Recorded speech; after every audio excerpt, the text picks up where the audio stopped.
straordinario prodigio compiuto dalla Madonna di Medjugorje. Salve a tutti carissimi, oggi voglio raccontarvi una storia che ha veramente dello straordinario. Ebbene, ecco, incominciamo da capo.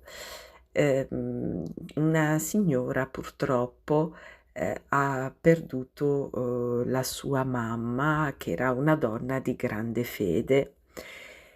Purtroppo a distanza di poco tempo ha subito anche un altro gravissimo lutto.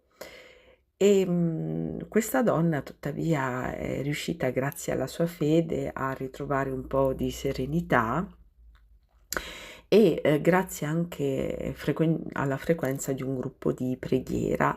Un giorno, si era recata proprio col suo gruppo di preghiera in una località distante dalla sua città e, si è trovata ad entrare in una chiesa, in cui c'era, una statua della Madonna di Medjugorje.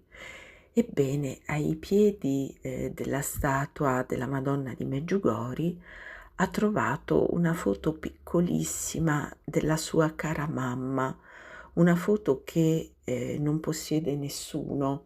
Lei ne possiede una, ma è, una foto molto più grande che ha collocato sulla tomba della sua mamma. Una foto del genere in formato fototessera non ce l'ha assolutamente nessuno. Quindi ecco, si tratta veramente di un segno prodigioso, straordinario, che, forse è stato dato per voler dire alla persona interessata che di non preoccuparsi perché la madre si trova inginocchiata in paradiso ad adorare la Vergine e a cantare le lodi della Vergine Santa, o comunque anche se si dovesse trovare in purgatorio c'è la Vergine Santa che veglia su di lei e non l'abbandona nell'ora della prova e della sofferenza. Bene carissimi, spero che questo racconto sia stato di vostro gradimento. A presto e tante benedizioni dalla Madonna di Medjugorje.